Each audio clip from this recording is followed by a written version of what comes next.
আসসালামু আলাইকুম। হ্যালো শিক্ষার্থীরা, তোমরা সকলে কেমন আছো? আশা করি তোমাদের সময়টা ভালোই কাটছে। আলহামদুলিল্লাহ আমি ভালো আছি।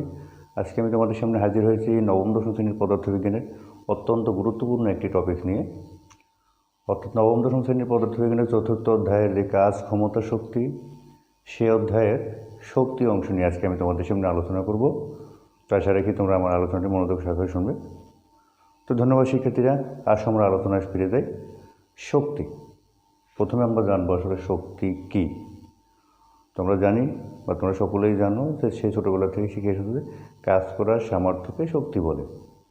কাজ কী করবে? কোনো উৎস, কোনো সিস্টেম বা কোনো যন্ত্র বা কোনো সিস্টেম কাজ করার যে সামর্থ্য, সেটাই তার শক্তি।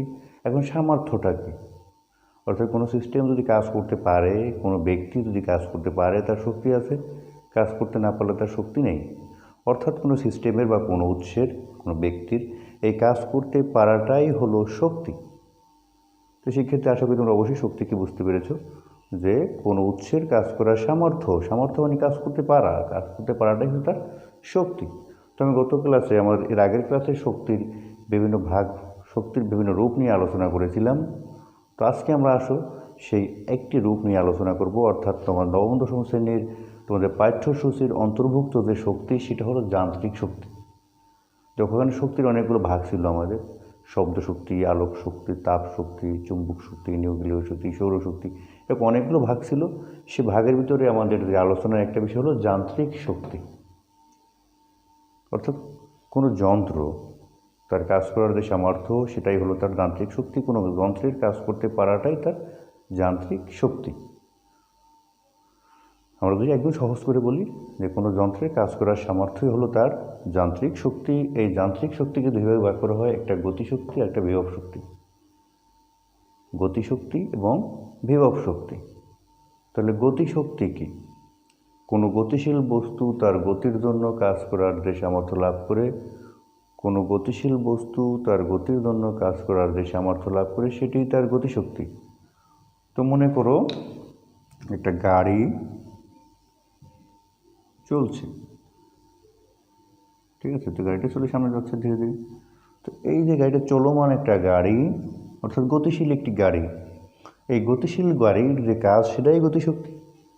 যেমন মাথার উপর ফ্যান ঘুরছে, তো এই ফ্যানটা তো গতিশীল। এই গতিশীল বস্তু যে কাজ করবে, সেটাই গতিশক্তি। তুমি হেঁটে বাজারে যাচ্ছ বা স্কুলে যাচ্ছ, তুমি গতিশীল। এই গতিশীল অবস্থায় তুমি যে কাজ করবে, সেটাই গতিশক্তি। তো সহজভাবে আমরা যখনই বলি যে কোনো গতিশীল বস্তু তার গতির জন্য কাজ করার যে সামর্থ্য লাভ করে, তাকে বলে গতিশক্তি বা কাইনেটিক এনার্জি। গতিশক্তিকে আমরা ইকে দ্বারা প্রকাশ করি। কোনো গতিশীল বস্তু তার গতির জন্য কাজ করার যে সামর্থ্য লাভ করে, সেটাই গতিশক্তি। তো আসলে আমরা গতিশক্তির একটা রাশিমালাটা দেখি, আসলে গতিশক্তির সমীকরণটা কীভাবে হয়।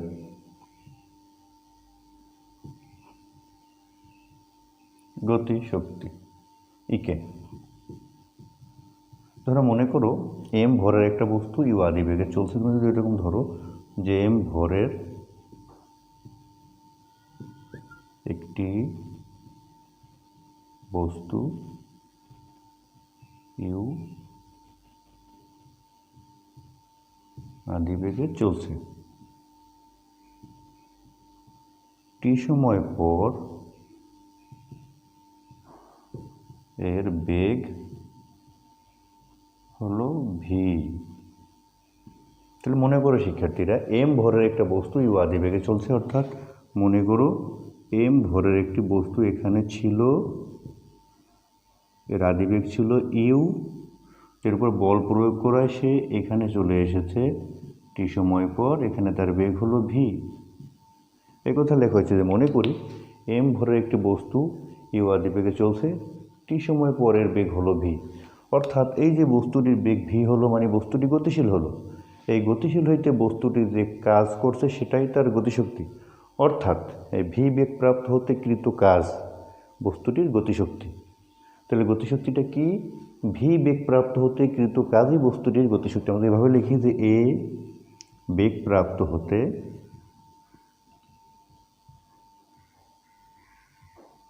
কৃত কাজ ই গতিশক্তি। তো তাহলে শিক্ষার্থীরা দেখো বললাম কি যে মনে করো এম ভরের একটা বস্তু ইউ আদি বেগে চলছে, বস্তুটার উপর তুমি এফ বল প্রয়োগ করলা, করার পর টি সময় পর তার বেগ হলো ভি। তো ইউ বেগ থেকে যে ভি বেগ প্রাপ্ত হয়েছে একটা বস্তুটি গতিশীল হয়েছে, এই গতিশীল হতে যে বা এই ভি বেগ প্রাপ্ত হতে যে কাজ করছে সেটাই তার গতিশক্তি। তার মানে গতিশক্তি সমান কৃত কাজ। গতিশক্তি হলো গতিশীল বস্তুর কৃত কাজ বা ভি বেগ প্রাপ্ত হতে কৃত কাজ। তাহলে খুব সহজভাবে আমরা লিখতে পারি যে গতিশক্তি সমান কৃত কাজ। দেখো তো কাজ সমান কি বল গুণ সরণ, বললাম কি গতিশক্তি সমান কৃত কাজ। কার কৃত কাজ? গতিশীল বস্তুর কৃত কাজ। সেই কাজ সমান আবার বল গুণ সরণ। তো আমরা পরে বলতে পারি বল F equal to M A, আর সাথে আছে অর্থাৎ গতিশক্তি ইকে সমান এম এ এস। এটা একটি ইকুয়েশন দিয়ে রাখলাম। আসলে তুমি সহজে বুঝতে পারছো যে এম ভরের একটা বস্তু ইউ আদি বেগে চলছে, তার উপরে এফ বল প্রয়োগ করার ফলে টি সময় পর বস্তুটি ভি বেগ প্রাপ্ত হলো। এই ভি বেগ প্রাপ্ত হতে কৃত কাজই হলো বস্তুটির গতিশক্তি। সেক্ষেত্রে আমরা গতিশক্তি সময় কৃত কাজ, অর্থাৎ কাজ সমান সমান আবার কি বল গুণ সরণ। বল গুণ সরণ কৃত কাজ হয় তোমরা জানো। তো বল F equal to M A, নিউটনের সূত্র থেকে জানো F equal to M A, সাথে আছে অর্থাৎ ইকে সমান এম এ এস। এখন কথা হলো বস্তুটা যেহেতু ভি বেগ প্রাপ্ত হয়েছে, ইউ বেগ থেকে ভি বেগ অর্থাৎ গতিশীল হয়েছে, তাহলে একটা গতির সমীকরণ আছে। সেক্ষেত্রে গতির সমীকরণ থেকে আমরা জানি, আমরা যদি লিখি যে গতির সমীকরণ থেকে আমরা জানি কি জানি, দেখো v square equal to u square plus 2as। V square equal to u square plus 2as। এখন বস্তুটি যদি স্থির অবস্থা থেকে চলা শুরু করে তাহলে ইউ ইকুয়াল টু 0 হবে। এই ইউ ইকুয়াল টু 0 হওয়া মানে কি? স্থির অবস্থা থেকে চলা শুরু করলে সেক্ষেত্রে আসে ভি স্কোয়ার সমান 2as। তো এখান থেকে আমরা as সমান লিখতে পারি ভি স্কোয়ার বাই 2। তো শিক্ষার্থীরা লক্ষ্য করো যে আমরা বলেছি যে এই যে বস্তুটা ভি বেগ প্রাপ্ত হতে কৃত কাজ সেটা তার গতিশক্তি। সেখান থেকে আমরা দেখলাম গতিশক্তি কৃত কাজ, কাজ মানে বল গুণ সরণ, বল এফ সমান এম এ, আর গতিশক্তি কিন্তু ইকে দ্বারা কাইনেটিক এনার্জি প্রকাশ করা হয় ইকে সমান এম এস। এখন বস্তুটি যেহেতু বেগ প্রাপ্ত হয়েছে তাহলে তো একটা গতি সমীকরণ প্রাপ্ত হয়েছে। তো সেই গতি সমীকরণ থেকে আমরা জানলাম যে v square equal to u square plus 2as। বস্তুটি যখন স্থির অবস্থা থেকে চলা শুরু করবে তার আদিবেগ ইউ শূন্য হবে। তাহলে আদিবেগ ইউ যদি শূন্য হয় তাহলে সেক্ষেত্রে আমরা পাই ভি স্কোয়ার সমান 2as। তো এখান থেকে আমরা as সমান লিখতে পারি ভি স্কোয়ার বাই 2। তো দেখো শিক্ষার্থীরা আমরা এই যে ভি স্কোয়ার বাই 2 এর মানটা যদি আমরা এই সমীকরণে বসিয়ে দিই তাহলে আমাদের এখন রেজাল্ট আসে এরকম, এম আর as এর মান যদি ভি স্কোয়ার বাই 2 বসাই তাহলে দেখো ফাইনালি আমাদের সমীকরণটা দাঁড়ালো এরকম, ইকে সমান 1/2 এম ভি স্কোয়ার। এটা একটা গতি সমীকরণের সমীকরণ বা গতি সমীকরণ নির্ণয়ের সূত্র। তো দেখো খুব সহজেই কিন্তু আমরা বুঝতে পারলাম যে গতি সমীকরণটি কীভাবে নির্ণয় করতে হয়। তার সঙ্গে এবার আমরা আলোচনা করি বিভব শক্তি নিয়ে। তো বিভব শক্তি কী? বিভব শক্তি হলো কোনো বস্তু তার অবস্থানের পরিবর্তনের জন্য কাজ করার যে সামর্থ্য লাভ করে সেটাই বিভব শক্তি। খেয়াল করো ভালোভাবে, বিভব শক্তি কি? কোনো গতিশীল বস্তু না কি কোনো বস্তু তার অবস্থানের পরিবর্তনে কাজ করার যে সামর্থ্য লাভ করে সেটাই বিভব শক্তি। মনে করো তুমি ছাদের উপর থেকে একটা ইট নিচে ফেলে দিলা, তাহলে কি হবে? ওই ইটটা একটা মনে করো কোনো একটা গামলার উপর বালতির উপর পড়লো বা কারো মাথার উপর পড়লো, তাহলে সে সহজেই ক্ষতিগ্রস্ত করতে পারে, গামলাটা ভাঙতে পারে, কারো মাথাটা ভেঙে ফেলতে পারে, ফাটিয়ে দিতে পারে। এখন ইটটি যখন ছাদের উপরে ছিল তখন কিন্তু সে কারো কোনো ক্ষতি করতে পারেনি, কিন্তু যখনই ইটটি তার অবস্থানে পরিবর্তন করেছে তার ভিতরে শক্তি এসেছে, এটাই হলো তার গতিশক্তি, এটাই হলো তার বিভব শক্তি। অর্থাৎ কোনো বস্তু অবস্থানে পরিবর্তনে কাজ করার যে সামর্থ্য লাভ করছে সেটাই তার বিভব শক্তি। তো মনে করো তোমরা আরও একটা বিষয় জানো যে তীর বা ধনুকের এভাবে একটা কাঠামোটা থাকে আর এখানে একটা তার বাঁধা থাকে। তো এই হলো তীরটা। দেখো এই তীর যদি ছুটতে হয় তাহলে কিন্তু এটা টানতে হবে, টানলে কী হবে? এটা এখানে চলে আসবে, তারটা অনেক দূরে বা বিবেকা হয়ে যাবে। দেখো তোমরা, তাহলে এই যে তারটা ছিল সোজা, যখন আমরা টেনে নিয়ে এসেছি তারের অবস্থানে পরিবর্তন হয়েছে। তো এই অবস্থানে পরিবর্তন হওয়ার ফলে তীরটা সামনে ছুটে যাবে, অর্থাৎ এই বস্তুর অবস্থানে পরিবর্তন হওয়ার ফলে তীরটা ছুটে গেছে, তীরটা কাজ করতে পারছে, এটাই হলো তার বিভব শক্তি। খুব সহজভাবে আমরা যদি বলি যে কোনো বস্তু তার অবস্থানের পরিবর্তনে কাজ করার যে সামর্থ্য লাভ করে সেটাই তার বিভব শক্তি। আমরা একটা বস্তুকে নিচ থেকে ছাদে উঠে রাখলাম, একটা বস্তু নিচে পড়ে আছে, সে কিছু কাজ করতে পারে না, সেই বস্তুটাকে যদি আমরা নিচ থেকে ছাদে উঠাই নিয়ে যাই, তখন কিন্তু ওই বস্তুর ভিতরে শক্তি চলে আসে। ওই বস্তুটা ছাদ থেকে ছেড়ে দিলেই সে কোনো কিছু ভাঙতে পারে।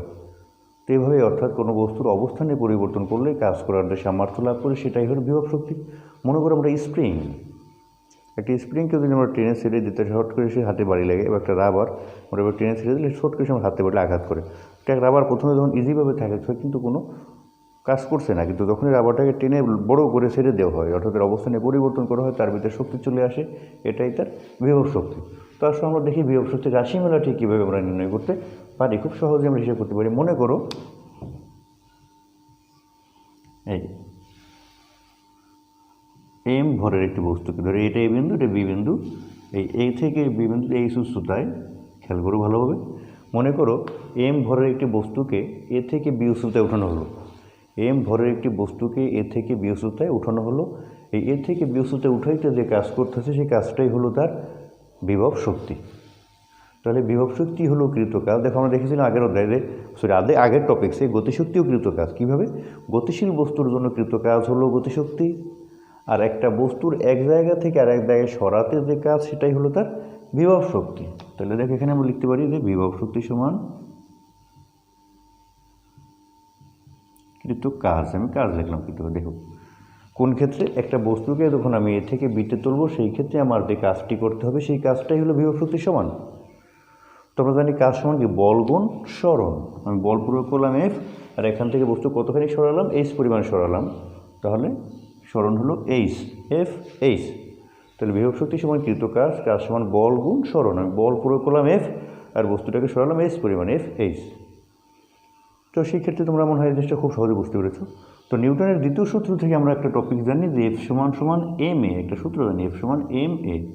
এই ত্বরণটা হচ্ছে কোনো বস্তু যদি ভূমিতে চলে বা ভূমিপৃষ্ঠে বরাবর সমান্তরালে চলে সেক্ষেত্রে ত্বরণ হলো এ।